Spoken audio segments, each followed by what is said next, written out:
किंबहुना स्वधर्मी थोरू अवसरी उदारू आत्मचर्चे चतुरू येरवी वेडा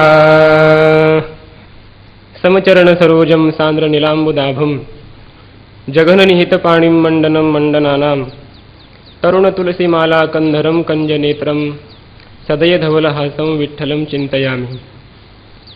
ओवी क्रमांक 212. माऊली ज्ञानोबराय या ओव्यांमधून त्या ज्ञानी पुरुषाच्या ठिकाणी अदंभित्व कसं असतं हे प्रतिपादन करत आहेत. ओवी क्रमांक 202 पासून हा विषय सुरू झालेला आहे. अदंभित्व कसं आहे आणि 202 ओवी क्रमांकापासून ते 216 पर्यंत अदंभित्व ज्ञानोबराय यांनी प्रतिपादन केलेलं आहे. ज्ञानोबराय म्हणतात तो अदंभी कसा असतो, त्याच्या ठिकाणी दंभत्वाचा अभाव आहे. दंभत्वाचा अभाव कसा असतो त्याविषयी वेगवेगळे दृष्टांत देऊन वगैरे ज्ञानोबराय प्रतिपादन करत आहेत. किंबहुना स्वधर्मी थोरू, स्वधर्माच्या विषयी मात्र तो अतिशय मोठा असतो. कारण अदंभित्वाचं चिंतन करताना आचार्य म्हणतात स्वधर्म प्रगटीकरणम दंभित्वम आणि तद अभाव अदंभित्वम. स्वधर्माचं प्रगटीकरण करणं, आपण जो काही स्वधर्म करत आहोत त्याचं प्रागट्य करणं हे आहे दंभित्व आणि ते प्रागट्य न करणं याला अदंभित्व असं म्हणतात. म्हणून ज्ञानोबराय म्हणतात की किंबहुना फार काय सांगावं, स्वधर्माविषयी थोरू, स्वधर्माविषयी तो अतिशय मोठा आहे परंतु तो त्याचं प्रागट्य मात्र करत नाही. अवसरी उदारू, वेळ प्रसंगी तो उदार सुद्धा असतो, अतिशय उदार असतो. अवसरी म्हणण्याचं कारण एक ओवी गेली आपल्याला. अंग भोगाकडे पाहता कृपणू आवडे. त्याच्या शरीरयष्टीकडे जर आपण पाहिलं तर व्यवहारामध्ये तो अतिशय कृपण आहे असं वाटतं. कृपणू आवडे परंतु माऊली म्हणतात की अवसरी उदारू, वेळ प्रसंगी मात्र तो अतिशय उदार असतो, अतिशय उदार होतो. आत्मचर्चे चतुरू एरवी वेळा. आत्मचर्चेमध्ये, आत्मचर्चा म्हणजे ब्रह्मविद्या, जो ब्रह्मैक्य ज्ञानाविषयी चिंतन करत असताना तो आस्कलित वेदांत सांगतो. आत्मचर्चेमध्ये चतुर असतो आणि एरवी म्हणजे व्यवहारामध्ये मात्र एकदम वेड्यासारखा राहतो. एरवी वेडा, कारण पूर्वी एक ओवी गेली आपल्याला, चातुर्य लपवी महत्व हरवी पिसेपण मिरवी आवडोनी. व्यवहारामध्ये पिसेपणा मिरवतो, वेड्यासारखा राहतो म्हणून एरवी वेडा, व्यवहारामध्ये वेडा दिसतो पण आत्मचर्चेमध्ये मात्र अतिशय प्रवीण असतो. केळीचे दळवाडे हळू पोकळ आवडे परी फळून या गाढे रसाळ जैसे. उदाहरण देऊन सांगतात केळीचे दळवाडे.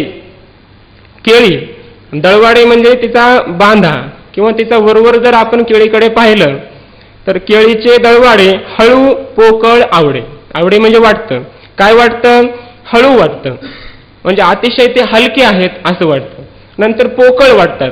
वरवर जर आपण केळीकडे पाहिलं तर तो केळीचा बांधा अतिशय पोकळ वाटतो आणि हलका वाटतो. परंतु परी फळोनिया गाढे रसाळ जैसे.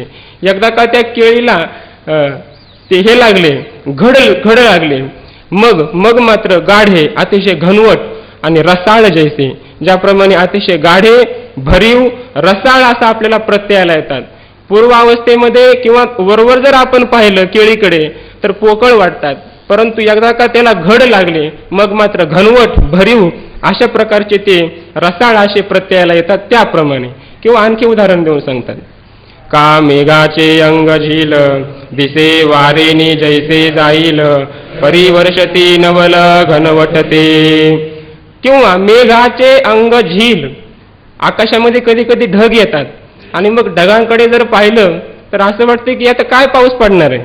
मेघाचे अंग झील, वरवर पाहता ते ढगांचे अंग झील वाटतं, हलकं वाटतं. किती हलकं वाटतं की जैसे वारेनी जाईल, दिसे वारेनी जसे जाईल, ज्याप्रमाणे वाऱ्यानंच हे निघून जातील ढग, पाऊस काही पडणार नाही असं वरवर त्या ढगांकडे पाहिलं असतं वाटतं. परंतु परिवर्षती नवल घनवटते. एकदा का ती ढग वर्षाव करायला लागले की मग मात्र नवल आश्चर्यकारक असा वर्षाव करतात. घनवट घनवट म्हणजे मोठ्या मोठ्या गारांचा वर्षाव करतात. जाडे जाडे थेंब पाडतात. जिकडं तिकडं पाणीच पाणी करून टाकतात. असं त्या ढगांचा महिमा आहे. दिसताना मात्र पोकळ दिसतात, पण एकदा वर्षाव करायला लागले की जिकडं तिकडं पाणीच पाणी करून टाकतात. असा तो पुरुष असतो. तैसा जो पूर्णपणी पाहता धाती आयनी, तैसा त्याप्रमाणे जो पूर्णपणे पूर्णत्वाने पाहिला असता, पूर्णपणे पाहता त्याच्याकडे पूर्णत्व या दृष्टीने पाहिला असता, धाती आयनी, आयनी म्हणजे इच्छा, धाती म्हणजे पूर्ण होते. आता आयनी धाती याच्यामध्ये 3 प्रकारचा अध्याहार करून आपल्याला अर्थ लावता येतो. त्याच्याकडे जर आपण पूर्ण दृष्टीने किंवा परमार्थ दृष्टीने पाहिलं तर आयनी धाती म्हणजे इच्छा तृप्त होतात. आता कुणाच्या कशा आयनी धाती इतकाच फक्त शब्द आहे, तर पहिला अर्थ असा आहे त्याच्या आयनी धाती, कारण तो कृतकृत्य झालेला आहे. त्याच्या ठिकाणी कसल्याही प्रकारची इच्छा नाही, कृतकृत्य झालो, इच्छा केली ते पावलो, असा तो पुरुष आहे. आत्मानं चेद्विजानीय दयमस्मिती पुरुषा किमिच्छन कस्य कामाय शरीर मनुसंज्वरित, असा तो पुरुष असल्यामुळे त्याच्या पूर्ण इच्छा तृप्त झालेल्या असतात. किंवा आयनी धाती, आयनी म्हणजे इच्छा, आयनी धाती म्हणजे दुसऱ्याच्याही इच्छा तो तृप्त करतो. दुसऱ्याच्या पण इच्छा धाती कशा पूर्णपणे पाहता, त्या पुरुषाकडे जर आपण पूर्णत्व दृष्टीने पाहिलं, नजरेने पाहिलं, तर तो दुसऱ्यांच्याही इच्छा पूर्ण करतो, असा तो आहे.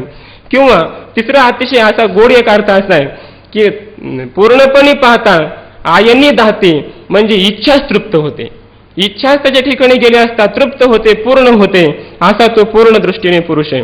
परंतु व्यवहार दृष्टीने जर पाहिलं तर एरवी तरी वाणी तो चिठाऊ, वाणी म्हणजे दारिद्र्य. एरवी व्यवहार दृष्टीने पाहिला असता असं वाटतं की सगळं दारिद्र्य त्याच्याच वाट्याला आलेलं आहे की काय. वाणी म्हणजे दारिद्र्याला, तोची ठाऊ, तोच एकमेव आश्रय आहे असं वाटतं. किंवा तोची ठावा असा एक पाठ आहे. तोची ठावा असा अर्थ घेतला तर एरवी तरी वाणी म्हणजे दारिद्र्याला तोच एक ठावा आहे म्हणजे माहिती आहे. त्या दारिद्र्याला जर आपण विचारलं की तुला कोणाकोणाची ओळख आहे बाबा, तर ते दारिद्र्य सांगतं मला फक्त या पुरुषाची ओळख आहे, म्हणजे ते फक्त यालाच ओळखतं, इतकं त्याच्या ठिकाणी दारिद्र्य आहे व्यवहार दृष्टीने. हे असू या चिन्हाचा नट नाचू ठाई दयाच्या, दयाच्या हाता चढे. हे असो, असो म्हटले हे वर्णन. आता या चिन्हांचा दयाच्या ठाई नट नाचू, या चिन्हांचा नटनाच ज्या पुरुषाच्या समोर आहे, अर्थात ही चिन्ह, हे जे अदंबितवादी चिन्ह सांगितलेले आहेत, लक्षणं सांगितलेली आहेत, ही लक्षणच जणू काय त्या पुरुषाच्या समोर एखाद्या नटाप्रमाणे नाचत आहेत. अर्थात सगळ्या लक्षणाने तो पुरुष युक्त झालेला आहे. असा तो पुरुष जर असेल तर त्याच्या ठिकाणी जाण ज्ञानतयाच्या हाताचढे. अर्जुना, तू जाण की त्याच्या हातावर ज्ञान आलेलं आहे, अर्थात त्याला ज्ञान प्राप्त झालेलं आहे असं तू जाण. कारण या चिन्हांचं म्हणजे चिन्ह सांगत असताना, लक्षणं सांगत असताना ज्ञानोबारायांनी पूर्व ह्याच्यामध्ये उपोद्घातामध्ये एक ओवी आपल्याला दिली प्रस्तावनेमध्ये, की ज्ञानोबाराय म्हणतात की इथं मी जे तुला आता चिन्ह सांगणार आहे, लक्षणं सांगणार आहे ज्ञानी पुरुषाची, ती कशी आहेत. माऊली म्हणतात हृदयीचे निज्ञाने जिये देही उमटती चिन्हे, ती हे सांगू आता अवधाने सांगे. हृदयामध्ये एकदा का ज्ञान प्रगट झालं की मग त्या ज्ञानाची चिन्ह लक्षणं जी काही शरीरावर इंद्रियावर पडतात ती लक्षणं मी तुला आता सांगतो, ऐक. याचा अर्थ असा आहे की जर ज्ञान झालं त्याच्या ठिकाणी काही लक्षणं उमटतात शरीरावर, देहावर. वास्तविक हा सुद्धा काही सिद्धांत नाही, कारण ही जी लक्षणं पूर्ण सांगितलेली आहेत, अमानित्वादी पूर्ण लक्षणं, ही ज्ञानी पुरुषाच्या ठिकाणी पूर्ण जशाच तशी लक्षणं असतीलच असं सुद्धा काही नाही. कारण ही जर लक्षणं घेऊन आपण फिरलो, ही लक्षणं याच्या ठिकाणी बसतात का त्याच्या ठिकाणी बसतात का असं जर आपण पाहिलं तर जगामध्ये आपल्याला कोणी ज्ञानीच दिसणार नाही. कारण आपली चर्मदृष्टी असते. ज्ञान हे अतिंद्रिय आहे, ज्ञान विषय होत नाही. म्हणून तो ज्ञानी आहे का नाही हे कोणत्याही कसोटीनं कधीच सिद्ध केल्या जात नाही.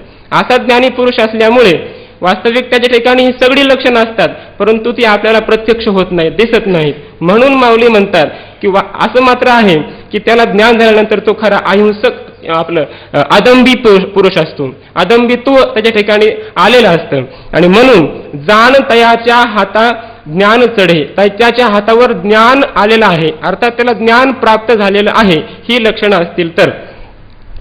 पैगा अदंभपन म्हणितले ते हे जाण, आता ऐक खून अहिंसेची.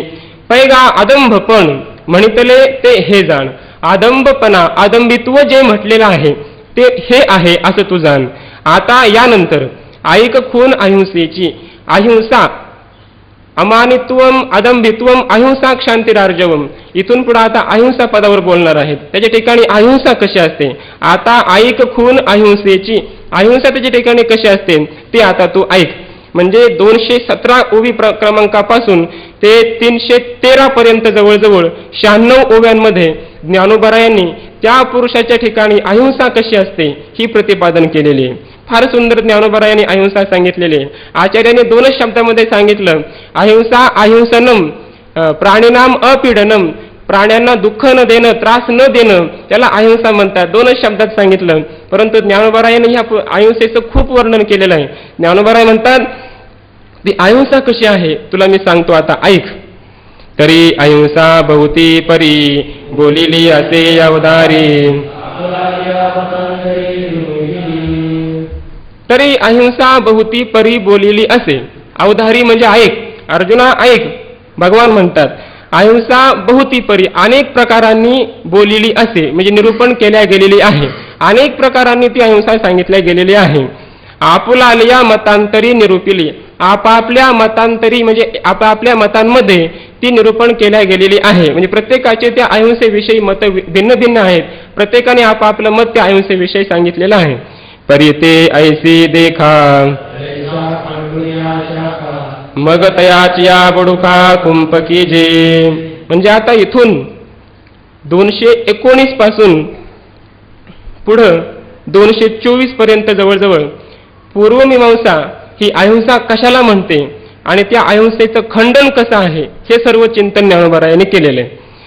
पूर्वमीमांसा अहिंसा कशाला म्हणते ते सांगण्यासाठी अगोदर उदाहरणं देऊन सांगतात. परिते ऐसी देखा. ती अहिंसा पूर्वमीमांसा या ग्रंथामध्ये शास्त्रामध्ये अशी आहे. कशी आहे ऐक. जैशा खांडोनिया शाखा.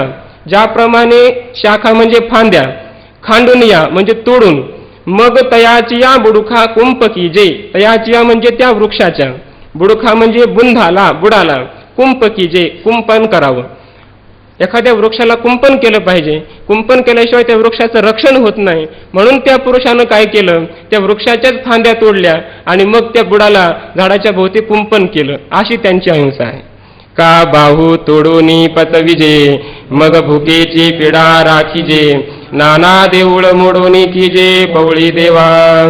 का बाहू तोडोनी पचविजे. एखाद्याला भूक लागली. भूक लागल्यानंतर त्यानं काय केलं, आपले हात तोडले. बाहू म्हणजे हात. बाहू तोडून पचविजे. बाहू तोडल्या आणि मग त्याला शिजवलं. हातच तोडले आणि मग त्याने ते शिजवले. मग भुकेची पिडा राखीजे. मग भुकेची जे दुःख आहे, त्रास आहे, पीडा आहे ते राखावं, रक्षण करावं. किंवा नाना देऊळ मोडोनी कीजे पवळी देवा. देऊळ मोडोनी देवाला पवळी करायची होती, म्हणजे आवार करायचा होता, पोवळ करायचं होतं देवासाठी. तर ते करण्यासाठी काय केलं त्या पुरुषाने, देऊळ मोडवणी म्हणजे त्याचं जे देऊळ होतं, मंदिर होतं तेच मोडलं आणि देवाला भोवताली आवारा तयार केला. त्याप्रमाणे तैसी हिंसाची करुणी अहिंसा निपज विजे पूर्वमीमांसा निर्णय केला. तैसी त्याप्रमाणे हिंसाची करुणी अहिंसा निपज विजे.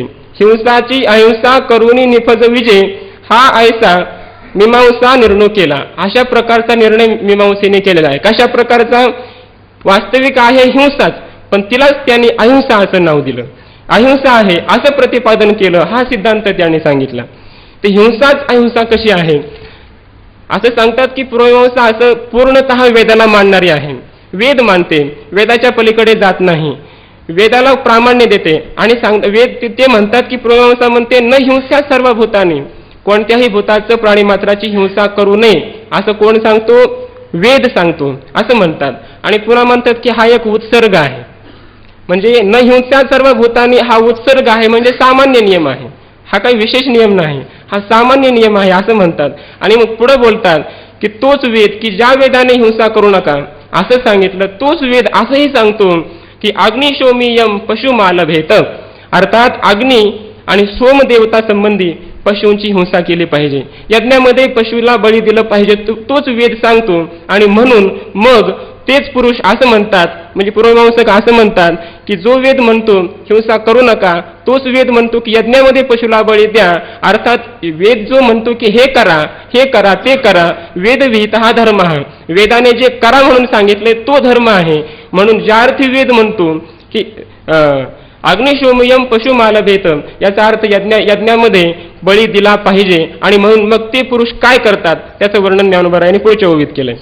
जे अवृष्टीचे उपद्रवी गादले विश्वागवे. अवृष्टीचे उपद्रवी, दुष्काळ पडला म्हटले. अवृष्टी म्हणजे वर्षाव न होणं, पाऊस न पडणं.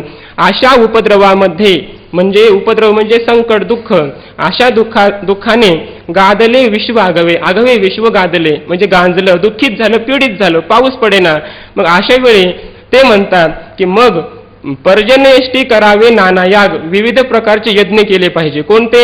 पर्जन्यष्टी, पाऊस पाडणारे यज्ञ करा, यज्ञ केले पाहिजे. मग त्यानंतर काय करायचं यज्ञामध्ये पुढे सांगतात, तवतिये इष्टीची या बुडी पशुहिंसा रोकडी, मग अहिंसेची थडी कैची दिसे.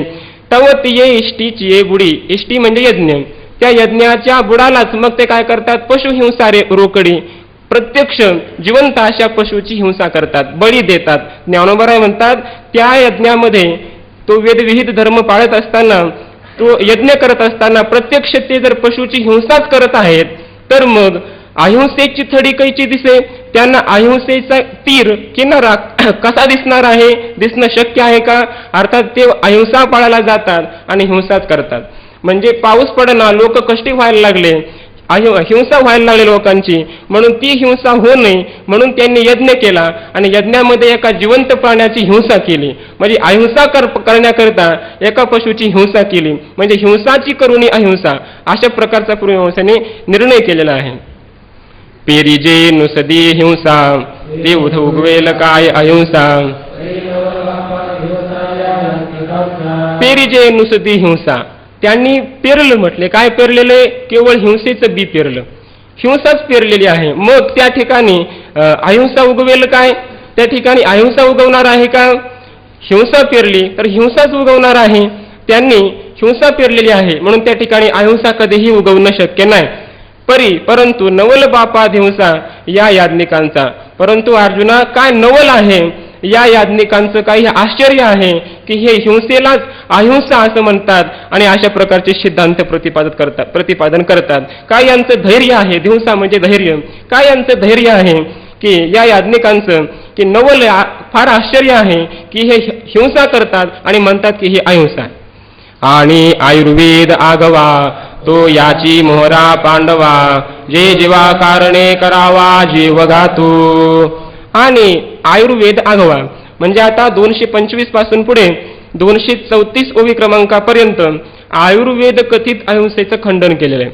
आयुर्वेदानं सुद्धा एक प्रकारची अहिंसा मानलेली आहे आणि त्या अहिंसेचं कसं खंडन आहे, ती चुकीची अहिंसा कशी आहे किंवा त्यांची सुद्धा ती अहिंसा हिंसाच कशी आहे याचं प्रतिपादन ज्ञानोबराय करतात. आणि आयुर्वेद आगवा, पूर्ण आयुर्वेद तो याची मोहरा पांडवा, याच मार्गाचा आहे, म्हणजे ती वास्तविक हिंसाच आहे, याच मार्गाचा तो सुद्धा आहे, ती अहिंसा नाहीच. मोहरा म्हणजे मार्गाचा, याच मार्गाचा आहे. जे जीवाकारणे करावा जीव घातू, एका जीवाचा प्राण वाचवण्यासाठी, जीव वाचवण्यासाठी, त्याचं रक्षण करण्यासाठी दुसऱ्या जीवाचा घात करतात. कशा प्रकारे जीवाकारणे करावा जीव घातू, हाच विषय ज्ञानोबरायांनी पुढं ओव्या देऊन दृष्टांत देऊन सांगितलेले. नाना रोगे आळली लोळती भूते देखिली. नाना विविध रोगे आहाळली भूते लोळती देखिली. रोगांनी, विविध प्रकारच्या रोगांनी आहाळली म्हणजे पोळलेली, भूते विविध प्राणी मात्र, लोळती देखिली रोगाने ग्रस्त असे प्राणी मात्र लोळताना पाहिले, दुःखाने पीडित अशी लोक पाहिली. आणि मग ते हिंसा निवारवया केली चिकित्सा का, त्यांच्या ठिकाणी असणारं ते दुःख हिंसा निवारण करण्याकरिता त्यांनी चिकित्सा केली. चिकित्सा म्हणजे परीक्षा केली, विचारणा केली की याच्या या रोगावर आपण कोणता उपाय करावा, अशी त्यांनी चिकित्सा केली. आणि त्या चिकित्सेमध्ये त्यांच्या समोर काय आलं पुढे म्हणतात, तव ते चिकित्से पहिले एकाचे खंद खणविले, एका उपडविले समूळी सपत्री. तव ते चिकित्से पहिले. त्यांनी चिकित्सा केली असता त्यांच्यासमोर एक सिद्धांत म्हणजे विचार आला. त्यांनी काय केलं तर या रोगासाठी काय केलं पाहिजे, एकाचे कंद खणविले. त्या रोगावर औषधी उपाय म्हणून त्यांनी एकाचे म्हणजे काही वृक्षाचे वनस्पतीचे कंद खणविले. खणविले एक प्रयोजक कर्तृत्व आहे. याचा अर्थ ते कंद खणवण्याचं ज्यांना ज्ञान आहे खणण्याचं त्यांच्याकडून ते कंद खणवून घेतले. एका उपडविले समूळी सपत्री. एका म्हणजे काही वृक्षांना समूळी सपत्री उपडविले. समूळ म्हणजे मुळासहित, सपत्री म्हणजे पानासहित त्यांना काय केलं, उपडून टाकलं. मुळासहित त्या वृक्षांना उपडलेलं आहे. एके आड मोडविली अजंगमाची खाल काढविली. एके गर्भिणी उकडविली पुटा माझी. एके काही वृक्ष आड मोडविली म्हणजे आडवे तोडले, आतूनच ते पूर्णतः तोडून टाकले. अजंगमाची खाल काढविली. अजंगम म्हणजे वृक्ष, अजंगम म्हणजे हालचाल न करणारे, स्थिर असणारे, एका जागी असणारे स्थिर असे जे ते अजंगम म्हणजे वृक्ष आदी ते खाल काढविली. त्यांची खाल म्हणजे साल, पूर्णतः साल बाहेर काढली. कशाकरता, औषधी म्हणून ती साल बाहेर काढली. मग काही झाडांचं काय केलं, एक एक गर्भिणी उकडविली पुटा माझी. एक एक काही वृक्षांची गर्भिणी, गर्भिणी म्हणजे गाभा किंवा दुसरा अर्थ केलाय गर्भिणी म्हणजे फळ देण्याच्या अवस्थेत आलेले झाड. गर्भिणी म्हणजे ते आता फळ देणार आहेत अशा अवस्थेमध्ये असणारे जे काही झाड आहेत ते पुटा माझी उकडविली. पुटा माझी म्हणजे इतर रसांचे काही थर भावना त्यांना देऊन त्यांना मग उकडवलं पाण्यामध्ये. अजात शत्रू तरुवराम सर्वांगी देवविल्या शिराम. ऐसे जीव घेऊन धनुर्धरा कोरडे केले. अजात शत्रू, अ म्हणजे नाही, जात म्हणजे उत्पन्न झाला आहे शत्रू. ज्याला कोणी शत्रूच नाही त्याला अजात शत्रू म्हणतात. असे कोण आहे, तरुवरा. वृक्षांना कोण शत्रू असणार आहे, परंतु म्हणतात की असे जे अजात शत्रू असणारे तरुवर की ज्यांना कोणीही शत्रू नाही, ज्यांचा दुश्मन कोणी नाही, जे कोणाचे दुश्मन नाहीत, असे जे अजात शत्रू तरुवर पण त्यांना सुद्धा सर्वांगी देवविल्या शिरा. त्यांचा चीक काढण्यासाठी औषधी म्हणून त्यांना अशा रेषा वाढतात आणि त्याचा चीक बाहेर काढून घेतात.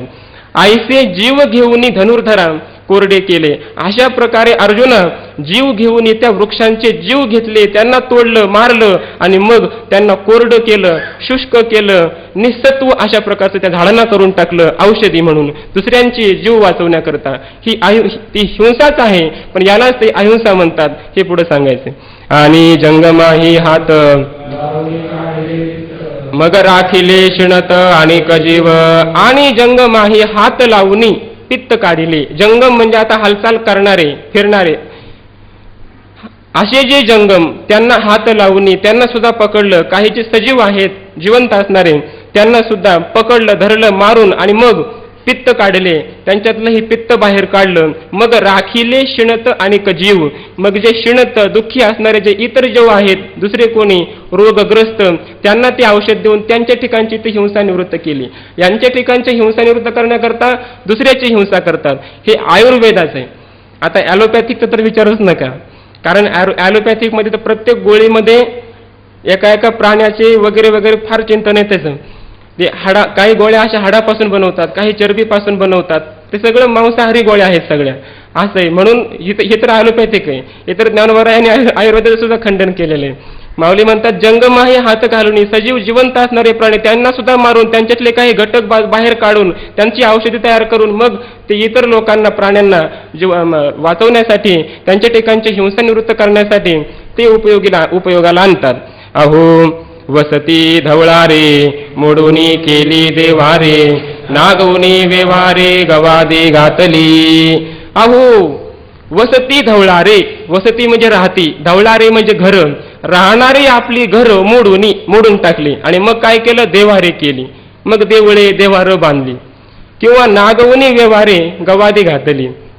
नागवणी म्हणजे लुटून, कोण, व्यवहारे म्हणजे व्यवहार करणारे व्यापारी लोक, त्यांना लुटलं आणि मग आळंदीला आले आणि मग त्यांनी गवादी घातली, एक पंगत घातली. म्हणजे व्यापाऱ्यांना लुटलं, चोऱ्या केल्या आणि मग त्यांनी पंक्ती दिल्या किंवा अन्नछत्र सुरू केलं. अशी त्यांची वास्तविक हिंसाच पण आहे अहिंसा. मस्तक पांघुरविले तव तळवटी उघडे केले. घर मोडवणी केले मांडव पुढे. त्यांची ही हिंसाच कशी, अहिंसाच कशी हिंसा आहे हे त्यांना सांगायचे. ते करायला गेले अहिंसा, प्रतिपादन सिद्धांत मांडायला गेले अहिंसेचं, परंतु निष्पन्न झाली हिंसा. असंच त्यांच्या ठिकाणी आहे. कसं आहे त्याच्याकरता ही सगळी उदाहरणं आहेत. मस्तक पांघरविले तव तव तळवटी उघडे पडले. मस्तक पांघरलं, थंडीचे दिवस आहेत म्हणून त्यांनी मस्तक मी डोक्याला पांघरून घेतलं, डोकं पांघरून घेतलं, तर मग काय होईल, तर तळवटी उघडे राहिले, खालचा भाग उघडाच राहिला. तशी ह्यांची अहिंसा करायला गेले परंतु हिंसाच निर्माण झाली. घर का झाले, बरोबर, घर मोडून केले मांडव पुढे. त्यानं काही लोकांच्या घरासमोर असणारे ते मांडव पाहिले आणि मग म्हटलं आपल्या घरासमोर मांडव झाले पाहिजेत, म्हणून त्याने काय केलं, आपलं त्याला घरासमोर मांडव करायला दुसरे लाकडं तर नाहीत. मग त्याने काय केलं, ती जी घराची लाकडं आहेत ती सगळी लाकडं तोडली आणि मग घरासमोर मांडव बांधला. कारण घरासमोर मांडव बांधण्यापर्यंत माझं घरच नाही राहिलं ना. गरज नाही, घराची लाकडं तोडून पुढं मांडव बांधला. असं त्यांचं आहे. नाना पांघुरणे जाळूनी जैसे तापणे, का झाले अंग धुणे कुंजराचे. नाना अथवा किंवा पांघुरणे जाळूनी जैसे, पांघुरणे जाळूनी तापणे. ज्याप्रमाणे आता थंडीचे दिवस सुरू होणार आहेत, थंडी वाजायला लागली म्हणून सकाळी सकाळी एका पुरुषानं काय केलं, उठला आणि मग त्याला पांघरायचे जे काही वस्त्र होते ते सगळे वस्त्र बाहेर काढले, त्यांना काडी लावली, पेटवले आणि मग तो शेकत बसला. का झाले अंग धुणे कुंजराचे, किंवा कुंजराचे अंग धुणे झाले. अंग धुणे म्हणजे स्नान, शरीर धुणं, अंग म्हणजे शरीर, धुणे स्वच्छ करणं, त्याचं स्नान झालं, अंग धुणे. कुंजराचे म्हणजे हत्ती, हत्तीला स्नान घातलं असं त्यांची अहिंसा आहे. हत्तीला स्नान घालणं अशी त्यांची अहिंसा.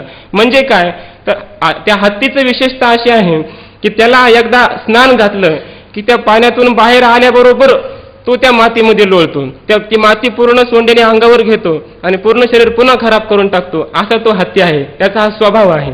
तसं म्हटलं ह्याने हत्तीला आंघोळ घातली म्हणजे याने अहिंसा करायला गेले परंतु पुन्हा पुढं हत्तीने धूळ अंगावर ओढून घेतली म्हणजे अहिंसाच झाली. ना तरी बैल विकून पुंसा लावून बांधेजे गाठा, या करणे की चेष्टा काही हसू. ना तरी बैल विकून गोठा, बैलांना गोठाच नव्हता, बैल होते पण बैलांना राहण्यासाठी गोठा नव्हता. मग त्या पुरुषाने काय केलं, गोठा बांधायचा होता पण पैसे नव्हते, मग बैल विकून टाकले, बैल विकून टाकले आणि मग गोठा बांधला.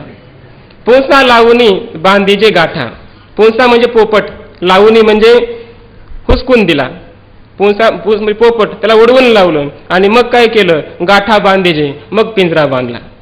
त्याने पोपट पकडून आणला होता त्याला घरामध्ये ठेवण्यासाठी, परंतु त्याला ठेवायला पिंजराच नव्हता. मग पिंजरा करण्यासाठी त्याला कुठेतरी अगोदर त्याने ठेवून द्यायला पाहिजे होतं, पण त्याला राहण्याकरता पिंजरा तयार करायचा आहे म्हणून हात तर बांधलेले आहेत, हातामध्ये पोपट आहे, त्यानं तो सोडून दिला आणि मग पिंजरा तयार करायला लागला.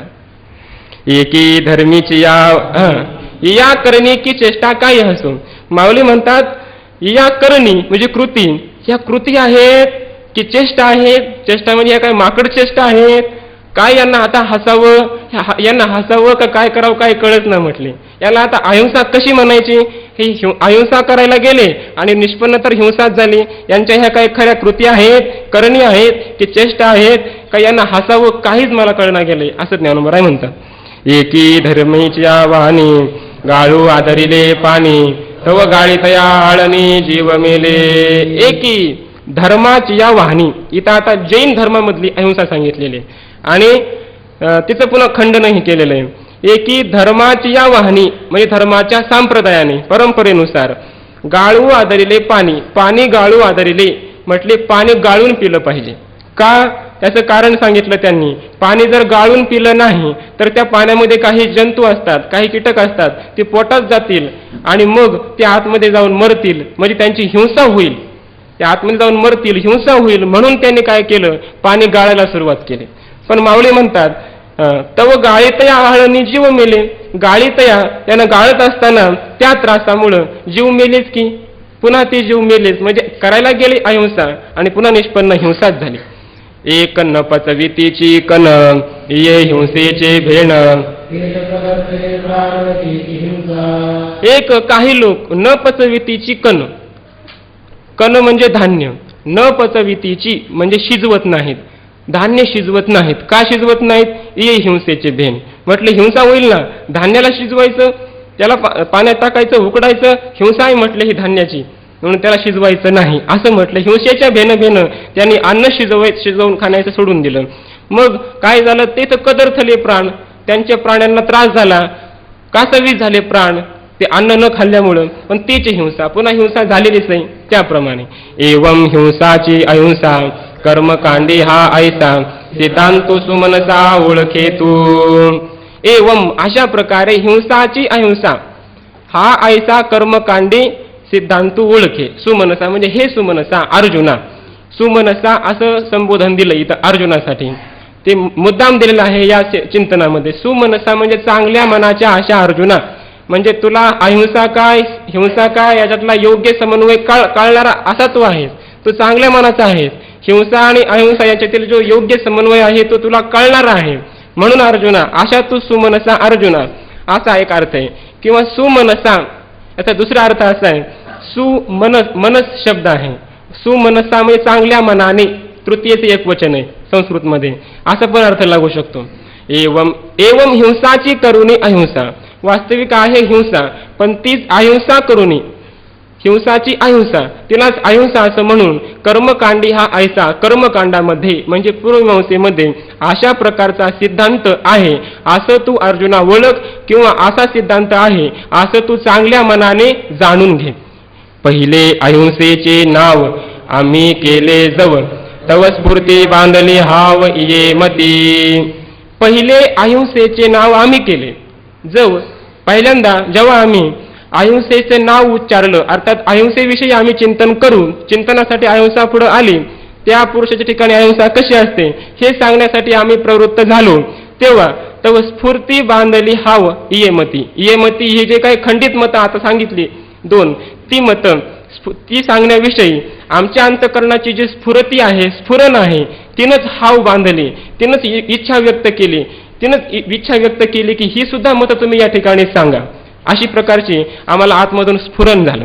तरी कैशेनी येते गाळावे म्हणून पडिले आगवे. आता 238 पासून 242 पर्यंत इतर मतांचं जे खंडन केलं आहे ज्ञानोबरायांनी, ते का खंडन केलं, त्या खंडन कथनाचं काय कारण आहे ते कारण सांगत आहेत. तरी कैसेनी येते गाळावे, येते म्हणजे वरच्या ओळीमध्ये स्फूर्ती शब्द गेलाय, येते म्हणजे या स्फूर्ती, या स्फूर्तीला कैसेने गाळावे, कसं टाळायचं बरं. आमच्या आतमधून ते स्फुरण झालं की ही सुद्धा तू या ठिकाणी मतं सांग. त्या स्फुरणाला कसं काय आम्ही टाळायचं, म्हणूनही पडिले बोलावे, म्हणून आम्हाला बोलावं लागलं. तेवीची त्याचप्रमाणे तू आहे जाणावे ऐसा भाऊ. त्याचप्रमाणे अर्जुना तुला सुद्धा ही मतं कळली पाहिजेत असा आमच्या बोलण्याचा अभिप्राय होता, भाव होता. ही जी इतर मतं आहेत ती मतं खंडित कशी आहेत हे तुला ज्ञान व्हावं, कळावं, याकरताच आम्ही तुला ही इतर मतं सांगितली असा आमचा भाव आहे. बहुत करुणी किरीटी हाची विशो ये गोठी, ये रवी का आडवाटी धा विजय लगा.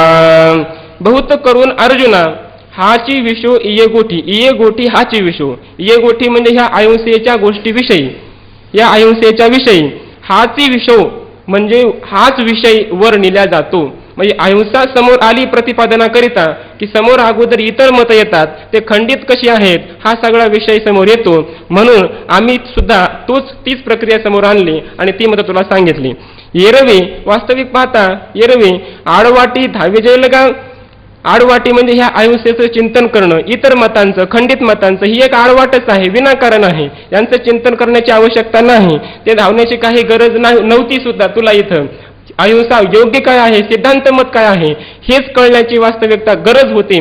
परंतु तरी सुद्धा आम्ही इतर मतं सांगितली. आडवाटानं जायची आम्हाला गरज नव्हती, तरी पण आम्ही सांगितलं. याचं कारण असं आहे की इतर मतं कोणती आहेत, ती खंडित कशी आहेत, हा सगळा म्हणजे ओहापोहा आहे, हा तुला कळावा याकरिता आम्ही तुला हे सगळं सांगितलेलं आहे.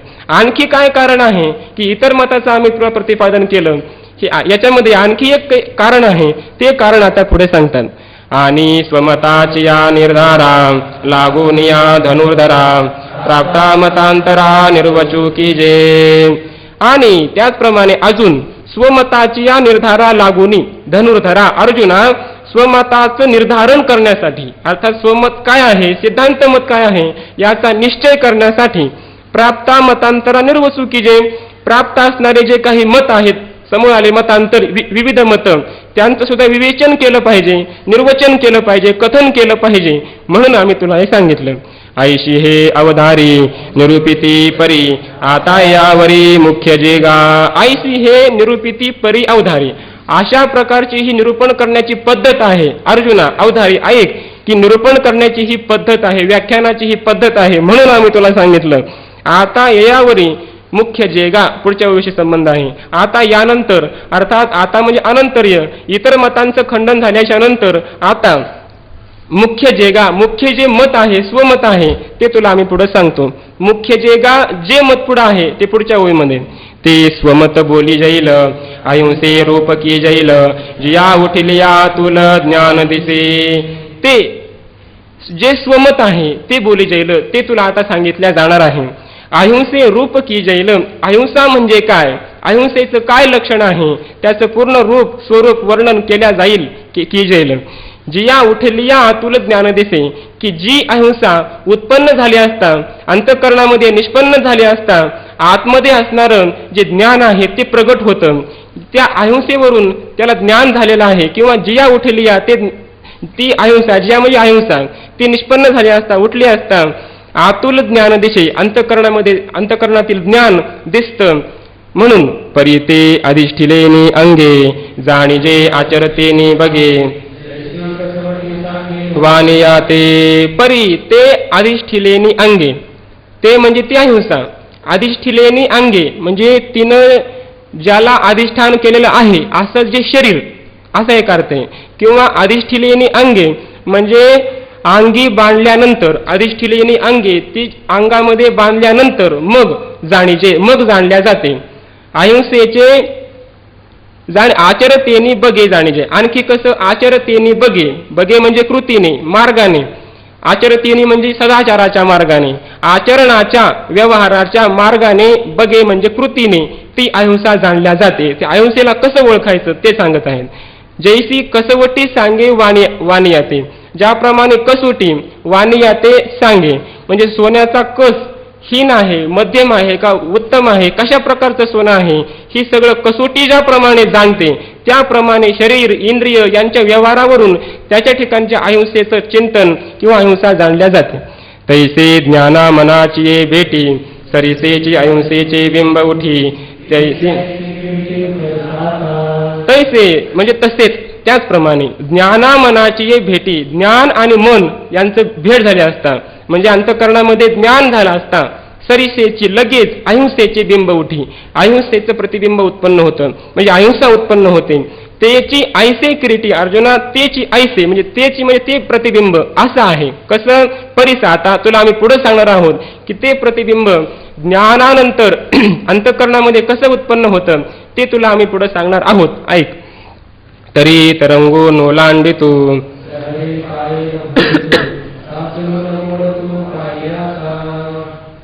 तरी तरंग नोलांडितू लहरी पाये न फोडितू सांचलू न मोडितू पाणीयाचा. म्हणजे 246 पासून 261 पर्यंत कायिक अहिंसा सांगितलेली आहे माऊलीने. कायिकी अहिंसा, कारण अहिंसेमध्ये काही प्रकार आहेत. ज्ञानेश्वरीमध्ये आता दिलेलं आहे, महाराजांच्या ज्ञानेश्वरीमध्ये आहे, ते पाहिलं मी. अहिंसा 3 प्रकारची आहे. एक अहिंसा त्रिधा, कायिकी वाचकी मानसी चेती. कायिकी वाचकी आणि मानसी 3 प्रकारची अहिंसा आहे. त्याच्यामध्ये पुन्हा तत्र कायिकी त्रिधा, कायिकी अहिंसेमध्ये पुन्हा 3 प्रकार आहेत. पादेंद्रिय साध्या, हस्तेंद्रिय साध्या आणि चक्षुरेंद्रिय साध्या. ताम क्रमेण व्याचष्टे ग्रंथकारः ज्ञानराजः. ताम क्रमेण त्या अहिंसेचं क्रमाने चिंतन करतात. ती 3 प्रकारची अहिंसा आहे. एक कायिक, वाचिक आणि मानसिक. पुन्हा कायिक अहिंसेमध्ये 3 प्रकार आहेत की एक पादेंद्रिय साध्या, तो पायाने कसे अहिंसा करतो, पादेंद्रियाने साध्य होणारी. हस्तेंद्रिय साध्या, हस्तेंद्रियाने साध्य होणारी. आणि चक्षुरेंद्रिय साध्या, चक्षुरेंद्रिय साध्य असणारी जी अहिंसा. अशी 3 प्रकारची अहिंसा आहे. आणि ती 3ही प्रकारची अहिंसा ज्ञानोबर आहे. आता क्रमाक्रमाने सांगणार आहे. तर प्राप्त ह्याच्यामध्ये कायिकी अहिंसेमधील जी पादेंद्रिय साध्य अहिंसा आहे ती अहिंसा ज्ञानोबराय सांगतात. तो कसा चालतो, तरी तरंग नोलांडितू, पाण्यामध्ये चालत असताना तरंग नोलांडितू, तरंग उल्लंघन न करता. लहरी पाये न फोडितो, लहरी म्हणजे लहान लहान लाटा, त्या पाये म्हणजे पायाने न फोडितो, त्या लाटा न फोडता. सांचलू न मोडितो पाण्याचा, पाण्याचा जो शांतपणा आहे तर तो न मोडता. अर्थात पाण्यात चालताना बडबडबड कसा पण चालत नाही. आम्ही लहानपणी तळ्याच्या शेजारी गुरं घेऊन जायचो आणि शेजारी बसलो असतो ना, मोठे मोठे दगड घेऊन बसायचो शेजारी, आणि मग काय करायचो, त्या तळ्यामध्ये दगड टाकायचो. दगड टाकला की लाटा उत्पन्न व्हायच्या. मग कोणाची लाट जास्त मोठी उत्पन्न होते, कोण जास्त लाटा निर्माण करतो, दगड प्रत्येकानं दगड आणायचे टाकायचे मध्ये. पण तसा हा करत नाही, म्हणजे लाटा सुद्धा मोडून देत नाही, इतका शांत हळुवारपणानं त्या पाण्यामध्ये चालतो. वेगे आणिले सांग दिठी घालून आवी सांग, जळी बकू जैसा पाऊल सुये. वेगे आणि लेसा, वेगाने, आणि लेसा म्हणजे हळूच. दिठी घालून आविसा, दिठी म्हणजे दृष्टी, घालून म्हणजे ठेवून, आविसा म्हणजे आमिषावर किंवा आमिषार्थ. जळी पाण्यामध्ये, जैसा बकू पाऊल सुये, ज्याप्रमाणे बगळा पाऊल टाकतो. ज्याप्रमाणे बगळा काय वरून पाहतो की पाण्यामध्ये काय आहे, वरून बारीक नजरेनं पाहतो. लेसा म्हणजे हळूच दृष्टी ठेवून पाहतो. काकदृष्टी बक ध्यानम असं म्हटलं विद्यार्थी पंचलक्षणम. तो बारीक नजरेनं पाहतो पाण्यामध्ये काय आहे, आणि मग तिथून एकाएकी झडप घालतो वेगाने, आणि मग जैसा बकू पाऊल सुये, हळुवार ज्याप्रमाणे तो बक काय करतो, पाऊल टाकतो पाण्यामध्ये, त्याप्रमाणे तो चालतो. का कमळावरी भ्रमर पाय ठेविते हळुवार, कुसुंबैल केसर या शंका. का कमळावरी भ्रमर हळुवार पाय ठेविते, कमळावर बसत असताना त्या फुलावर तो भ्रमर काय करतो, हळुवार हळूचकून पाय ठेवतो. कशामुळे, केसर कुसुंबैल या शंका, त्या कमळावर असणारे जे काही सूक्ष्म तंतू आहेत ते कुचुंबतील, म्हणजे ते चुरडून जातील या शंकेने, या मृदू शंकेने. तो भ्रमर ज्याप्रमाणे हळुवार त्या भ्रमरावर येऊन, त्या कमळावर येऊन बसतो तो भ्रमर, त्याप्रमाणे हा पुरुष हळुवार चालतो की चालत असताना कोणाला त्रास तर होणार नाही ना, या शंकेने. तैसे परमाणू पागुंतले जाणून जीव सानुले, तेथ कारुण्या माझी पाऊले लपवून चाले. तैसे त्याप्रमाणे, आता सिद्धांत सांगतो, या वर दृष्टांत सांगितले तो कसा चालतो हे सांगण्यासाठी, आणि आता सिद्धांत सांगतात की तो कसा चालतो. परमाणू पागुंतले, परमाणूमध्ये आच्छादलेले जे सानुले जीव जाणूनी, त्या मातीच्या लहान लहान परमाणूमध्ये असणारे जे जीव आहेत लहान लहान बारीक, ते जाणून, ते इथं आहेत असं जाणून घेऊन मग कारुण्या माझी पावले लपवून चाले. कारुण्या माझी म्हणजे कारुण्यामध्येच जणू काय तो पावलं लपवीत लपवीत चालतो, किंवा कारुण्याने दयेने तो हळूहळू पावलं टाकीत चालतो, अशी पावलं लपवीत चालतो की त्या परमाणूमध्ये असणारे जीव कणू त्यांना त्रास होईल, त्यांची हिंसा होईल, म्हणून तो असा हळूहळू चालतो. ती वाट कृपेची करीतो